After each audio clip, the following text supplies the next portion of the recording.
You're suffering right now. Maybe not in this exact moment, but you're carrying something heavy, something difficult, something that keeps you up at night or drains your energy during the day. A failure that haunts you, a challenge that feels insurmountable, a loss that broke something in you, a struggle that makes you wonder if you're strong enough. And you probably think that suffering is the problem, that if you could just get past this struggle, eliminate this pain, solve this difficulty, then you could finally be happy, finally be successful, finally start actually living. But what if you're completely wrong about that? What if the struggle isn't the obstacle to your growth, but the actual path itself? What if your suffering isn't what's holding you back, but what's forging you into someone capable of more than you can currently imagine? Friedrich Nietzsche spent his entire life in pain, chronic illness, devastating migraines, social isolation, professional rejection, near blindness. He knew suffering intimately, and from that suffering, he developed one of the most revolutionary insights in philosophy. Your struggles aren't punishments to be endured or problems to be solved. They're gifts, the raw material of your transformation. He wrote, "What doesn't kill me makes me stronger," and everyone thinks they understand what he meant. But most people have completely missed the point. He wasn't saying suffering automatically makes you stronger. He was saying suffering is the only way to become stronger. That strength without resistance is impossible. That character without adversity doesn't exist. Today I'm going to show you why Nietzsche was right, why your struggles are the greatest gift you'll ever receive, why the difficulties you're trying to escape are exactly what you need, and why understanding this will completely transform how you approach every hard thing in your life. This isn't toxic positivity. This isn't pretending pain doesn't hurt. This is understanding what suffering actually is and how to use it to become someone extraordinary. Let's begin. The first gift. Your struggles. Reveal what you're actually made of. Here's the first gift your struggles give you, and it's one most people never appreciate. Difficulty reveals your true character. Not the character you think you have, or the character you perform for others. Your actual character, stripped of all pretense and social performance. Nietzsche understood that comfort is a mask. When everything's easy, when life is going well, when you're not being tested, you can pretend to be almost anyone. You can perform strength, wisdom, integrity, courage. You can tell yourself stories about who you are and what you're capable of. But struggle rips that mask off. Difficulty forces you to see yourself clearly. When things get hard, when you're under pressure, when you're suffering, you can't maintain the performance anymore. The real you emerges, and that revelation, as uncomfortable as it might be, is a gift. Think about the last time you faced real difficulty. Not minor inconvenience, but actual struggle. What happened to the person you thought you were? Did your supposed strength hold up, or did you discover you were more fragile than you believed? Did your claimed values stay intact, or did they crumble under pressure?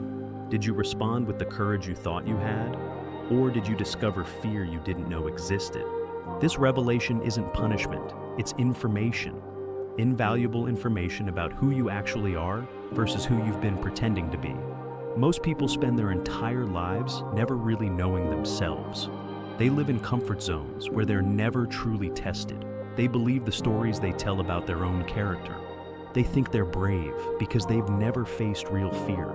They think they're strong because they've never encountered genuine difficulty. They think they have integrity because their values have never been truly challenged. Then struggle arrives, and they discover that the person they thought they were doesn't actually exist. That strength they believed they had evaporates. That courage they claimed dissolves. That integrity they performed for others vanishes when maintaining it becomes costly. And yes, that discovery is painful. It's humbling. It forces you to face that you're not who you thought you were. But Nietzsche would tell you, that's the gift. Because you can't become better if you don't know what you actually are. You can't develop real strength if you're delusional about the strength you already have. You can't build authentic character if you're operating on a fantasy of who you are. Your struggles strip away the delusion. They force you to see yourself clearly. They show you exactly where you're weak, where you're afraid, where you're unprepared.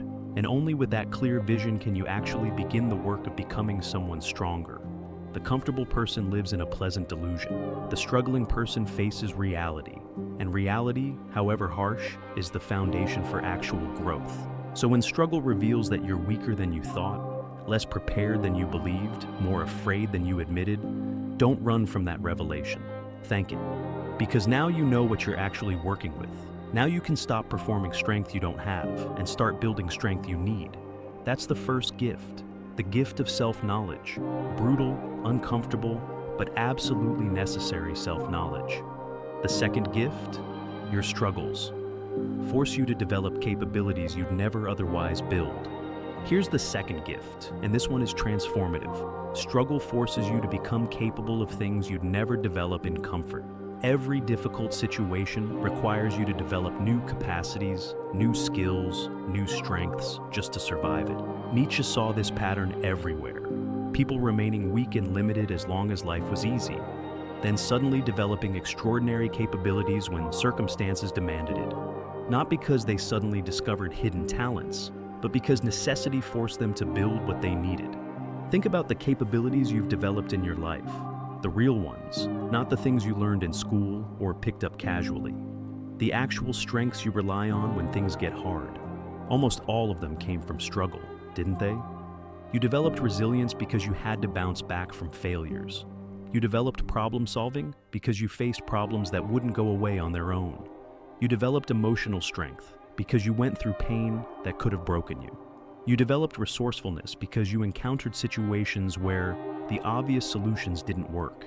Every real capability you have came from being forced to develop it by circumstances that demanded it.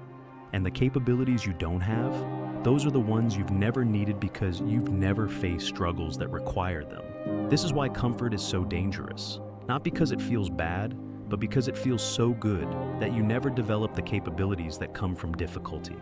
You stay weak because you never encounter resistance strong enough to force you to become strong. Your struggles are forcing you to build psychological muscles you didn't know you needed. Every time you face something hard and push through it, you're not just surviving that specific situation. You're developing a capacity that will serve you for the rest of your life. The person who's never failed has never developed the capacity to recover from failure. The person who's never faced rejection has never developed emotional resilience. The person who's never struggled financially has never developed resourcefulness about money. The person who's never been truly alone has never developed the capacity for self-reliance. And when those people inevitably face those struggles later in life, because everyone does eventually, they're devastated. They have no capacity to handle it. They've spent decades in comfort thinking they were fine, only to discover they're completely unprepared for difficulty when it arrives. Nietzsche would tell you, your current struggle is demanding that you develop capabilities you don't currently have. That demand feels overwhelming. It feels like too much. It feels like you're not equipped to handle this. And you're right. You're not equipped yet. But you're being forced to become equipped. The struggle isn't asking if you can handle it with your current capabilities. It's demanding that you develop new ones. Every difficult client, every financial struggle, every relationship challenge, every failure, every setback is forcing you to become more capable than you currently are. To develop skills, strengths, and capacities that simply can't be developed any other way. You can take a class on resilience, but you don't actually become resilient until life breaks you and you have to put yourself back together. You can read about courage, but you don't develop real courage until you're terrified and you act anyway. You can study problem solving, but you don't become a real problem solver until you face problems that won't go away and you have to figure them out. The struggle you're in right now is building you. It's forcing you to stretch beyond your current capacity. It's demanding that you become more than you currently are. And yes, that process is painful. Growth always is. But the person on the other side of this struggle will be more capable than you are now. They'll have strengths you don't currently have. They'll be equipped for challenges that would destroy the current version of you. That's the second gift, the gift of forced development. The gift of becoming capable of more by being required to handle more. The third gift, your struggles. Clarify what actually matters to you. Here's the third gift your struggles give you, and it's one of the most valuable. Difficulty has a way of burning away everything that doesn't actually matter, leaving only what's genuinely important to you. Nietzsche understood that most people don't actually know what they value. They think they know. They have opinions about what matters, but those opinions are untested. They're abstractions. And abstractions dissolve under real pressure. When you're comfortable, everything seems important. Your career and your hobbies and your social life and your various projects and your many goals. You can juggle it all. You can pretend it all matters equally. You can avoid making hard choices about what you actually prioritize. Then struggle arrives, real difficulty, real scarcity of time or energy or resources. And suddenly you can't maintain everything. You have to choose. You have to decide what actually matters enough to protect and what you're willing to let go. That forced clarification is a gift because it cuts through all your self-deception about what you value. It forces you to reveal your priorities through your choices rather than your words. Think about a time when you faced real scarcity. Maybe time, maybe money, maybe energy. What did you protect? What got your limited resources? That's what you actually value, regardless of what you claim to value. When you're exhausted and can barely function, what do you still make time for? That's what matters. When money is tight and you have to make hard choices, what do you refuse to cut? That's your real priority. When your energy is depleted and you can barely do anything, what do you still show up for? That's your genuine value. And often the answer surprises you. You thought you valued your career above everything, but when you got sick, you realized relationships matter more. You thought money was just a means to an end, but when you lost it, you discovered your sense of worth was deeply tied to it. You thought you didn't care about status, but when you lost it, you discovered it mattered more than you admitted. Nietzsche would say, struggle forces honesty. It strips away the stories you tell about your values and reveals what you actually value through the choices you make under pressure. This revelation can be uncomfortable. You might discover you don't actually value what you thought you valued. You might find that your actions under pressure reveal priorities that conflict with your self-image. You might realize you've been lying to yourself about what matters to you. But that discomfort is the price of clarity. And clarity is essential for living intentionally, rather than just drifting through life, claiming to value things you don't actually prioritize. Your current struggle is forcing this clarification right now. It's demanding that you choose, that you prioritize, that you reveal through your choices what actually matters to you. Pay attention to what you're protecting in your struggle, what you're willing to sacrifice for, what you refuse to give up despite the cost. That's your real value system, not the one you perform for others or tell yourself you have. And once you see that clearly, once you know what you actually value rather than what you think you should value, you can start building a life that's actually aligned with your genuine priorities instead of your imagined ones.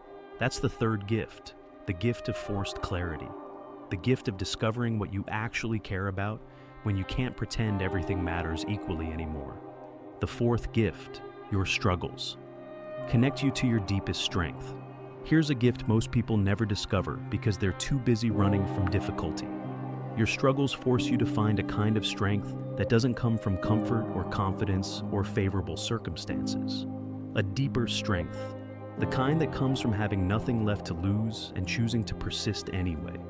Nietzsche called this amor fati, the love of fate, the ability to not just endure what life throws at you, but to embrace it, to find meaning in it, to use it as fuel rather than letting it break you. When things are going well, your strength is untested. You might feel strong, but you don't know if you actually are because you've never had to draw from your deepest reserves. You're operating on surface-level resources, motivation, confidence, favorable circumstances. But struggle depletes all of that. The motivation disappears, the confidence crumbles, the favorable circumstances vanish, and you're left with a choice: give up or find a different kind of strength. Most people give up. They tell themselves they've hit their limit. They decide they're not strong enough. They look for exits. But some people find something else, something deeper, a strength that doesn't depend on feeling strong, a persistence that doesn't require motivation, a determination that exists even when hope is gone. Nietzsche knew this strength intimately. He found it during years of chronic pain, professional failure, and social isolation. When every external reason to continue was gone, he found an internal reason, not based on circumstances or confidence or favorable odds, based on something else entirely. This is the strength you can't access until everything else is stripped away. You can't find it when you're comfortable because you don't need it. You can't discover it when things are going well because you're using easier forms of motivation. Only when you're struggling, when you're depleted, when you have every reason to quit, can you find this deeper reserve. And once you found it, once you know it exists in you, nothing can truly break you again. Think about a time you kept going, despite having every reason to stop, despite being exhausted, defeated, hopeless, despite everyone telling you to give up, despite your own mind telling you it was impossible. What made you continue? It wasn't confidence because confidence was gone. It wasn't motivation because motivation was exhausted. It wasn't hope because hope had died. It was something else, something harder, something that exists below all those surface-level resources. That's the strength Nietzsche was talking about. That's the gift your struggle is giving you access to. And here's what makes this gift so valuable. Once you've connected with that depth of strength, once you know it exists in you, every future struggle becomes more manageable, because you know that even if you lose everything else, even if every external support disappears, even if you're completely alone and exhausted and defeated, there's still something in you that can persist. That knowledge is unbreakable. That strength is permanent, and you can only discover it through genuine struggle. The comfortable person doesn't know if they have this strength. They hope they do. They think they probably do, but they don't know because they've never needed to find out. You're finding out right now. Your struggle is forcing you to dig deeper than you ever have, to find resources you didn't know existed, to discover a capacity for persistence that surprises even you. That's the fourth gift, the gift of discovering your deepest strength. The gift of learning that there's something in you that can't be broken by circumstances, no matter how hard they get. The fifth gift, your struggles. Earn you wisdom that cannot be taught. Here's another gift that struggle gives you, real wisdom. Not the kind you get from books or advice, the kind you earn through experience, the kind that comes from making mistakes, suffering consequences, and learning lessons that you'll never forget. Nietzsche understood that the most valuable wisdom can't be transferred. It can't be taught in a classroom or learned from a mentor. It can only be earned through direct experience, usually painful experience. You can read about resilience, but you don't gain the wisdom of resilience until you've been broken and had to rebuild. You can study failure, but you don't understand it until you've failed at something that mattered to you. You can hear about loss, but you don't gain that wisdom until you've lost something irreplaceable. Every struggle you face is teaching you something that cannot be taught any other way. And that earned wisdom becomes part of your permanent operating system. It changes how you see the world, how you make decisions, how you evaluate situations. Think about the hard lessons you've learned in your life, the ones that came from painful experience. You remember them, don't you? You remember them more clearly than anything you learned in school. And they inform your decisions in ways that book knowledge never could. That's because earned wisdom lives in your body, not just your mind. It's integrated into who you are at a deep level. It's not information you can forget. It's understanding that becomes part of your fundamental way of being. The person who's failed multiple times has a wisdom about failure that someone who's only read about failure can never have. They know what failure actually feels like. They know what it takes to recover. They know which strategies work and which don't. Not theoretically, but practically, in their bones. The person who's experienced real loss has a wisdom about what matters that someone who's only imagined loss can never access. They know what's actually important because they've felt what it's like when it's gone. The person who's been through financial struggle has a wisdom about money that someone who's always been comfortable can never understand. They know what scarcity actually demands. They know what resourcefulness actually looks like. They know the real stakes in a way that theory can't teach. Nietzsche would tell you, your current struggle is earning you wisdom that will serve you for the rest of your life. Wisdom about yourself, about other people, about how the world actually works rather than how you wished it worked. This wisdom is expensive. It costs you pain, time, mistakes, sometimes things you valued. But it's also invaluable because once you have it, it permanently changes your capacity to navigate life effectively. The comfortable person makes decisions based on theory, hope, and what sounds reasonable. The person who struggled makes decisions based on earned wisdom about what actually works and what definitely doesn't.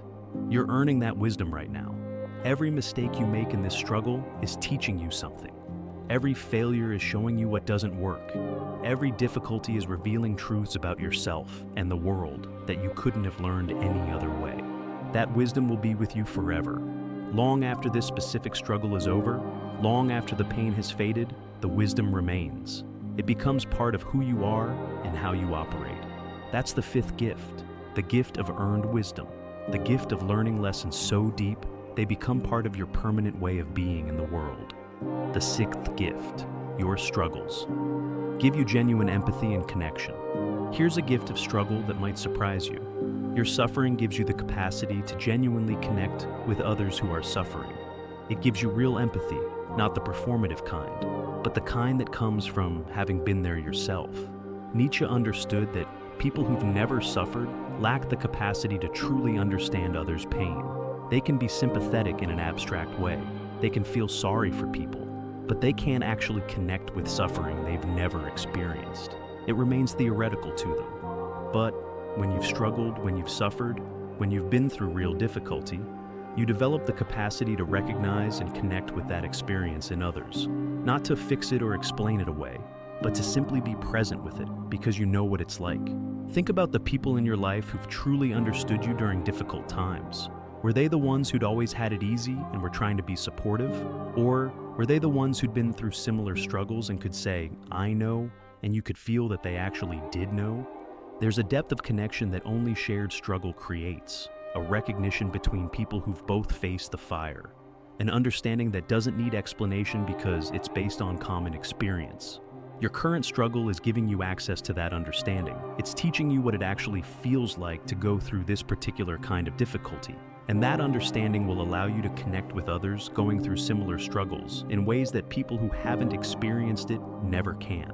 This might seem like a small thing, but Nietzsche recognized it as one of the most valuable aspects of suffering: the capacity for genuine human connection, the ability to sit with someone in their pain without trying to fix it or minimize it or rush them through it. The comfortable person, when confronted with someone else's suffering, often tries to solve it or explain it away or point out the silver lining. Why? Because they're uncomfortable with suffering. They haven't learned to sit with it. They need it to not be that bad.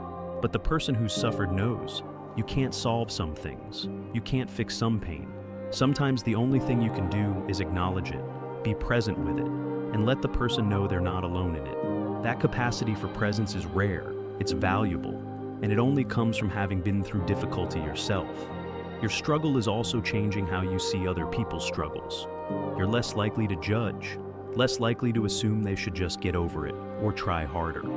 More likely to recognize that struggle is real and hard, and sometimes all you can do is persist through it. This understanding changes your relationships. It deepens your connections. It allows you to be actually helpful to people going through hard times, rather than just performatively supportive. That's the sixth gift, the gift of genuine empathy, the gift of being able to truly connect with others through shared understanding of struggle. What Nietzsche understood, strength without suffering is impossible. Let me bring this all together with what Nietzsche truly understood that most people miss. He didn't just say suffering can make you stronger. He said strength without suffering is literally impossible. You cannot develop real strength without resistance. You cannot build genuine character without adversity. You cannot become resilient without being tested. You cannot gain wisdom without mistakes. You cannot develop deep empathy without experiencing pain.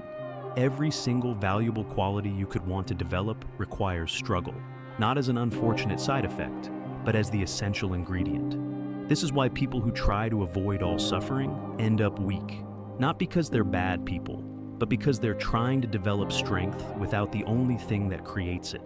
They want the outcome without the process. And it doesn't work that way.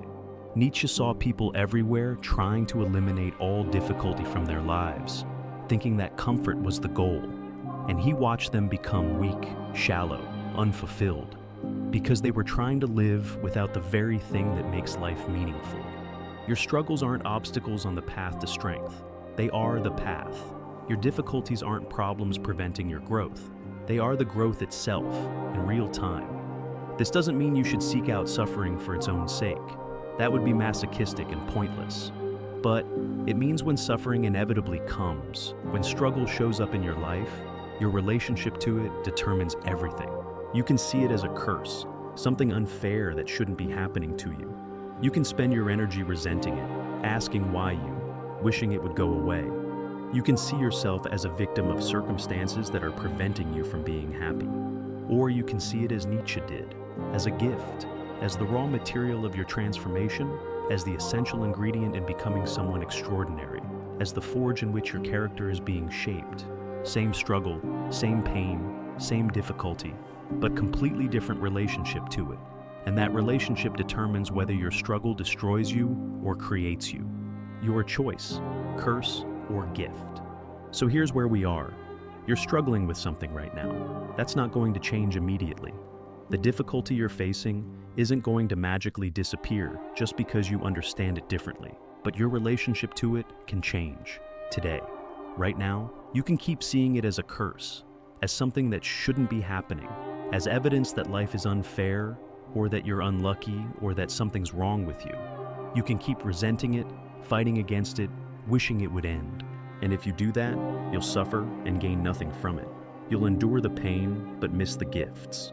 You'll go through the difficulty but emerge unchanged, having wasted the opportunity for transformation. Or you can choose to see it as Nietzsche did, as a gift, as your struggles revealing who you actually are so you can build on reality instead of delusion.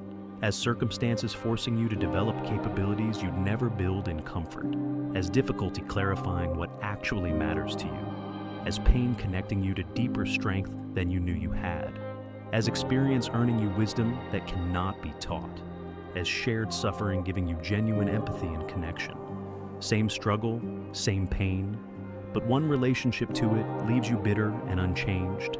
The other transforms you into someone more capable, more wise, more resilient, more whole. Nietzsche chose transformation. He took every bit of his suffering and used it as fuel. He took his pain and turned it into philosophy that's still changing lives more than a century after his death. Not because he was special or superhuman, but because he refused to see his struggles as curses. He insisted on finding the gift in them. He demanded that his suffering means something. That choice is in front of you right now. Your struggle is giving you the same gifts Nietzsche's gave him. The revelation of who you actually are, the forced development of new capabilities, the clarification of what matters, the connection to deeper strength, the earning of wisdom, the capacity for genuine empathy. But you only receive those gifts if you choose to see them, if you choose to use your struggle rather than just endure it, if you choose transformation rather than victimhood. The struggle is happening either way. The only question is whether you'll let it forge you into something stronger or just beat you down into something bitter. Nietzsche made his choice. Now you make yours. Your struggles are the greatest gift you'll ever receive, but only if you're brave enough to see them that way. Now go use them.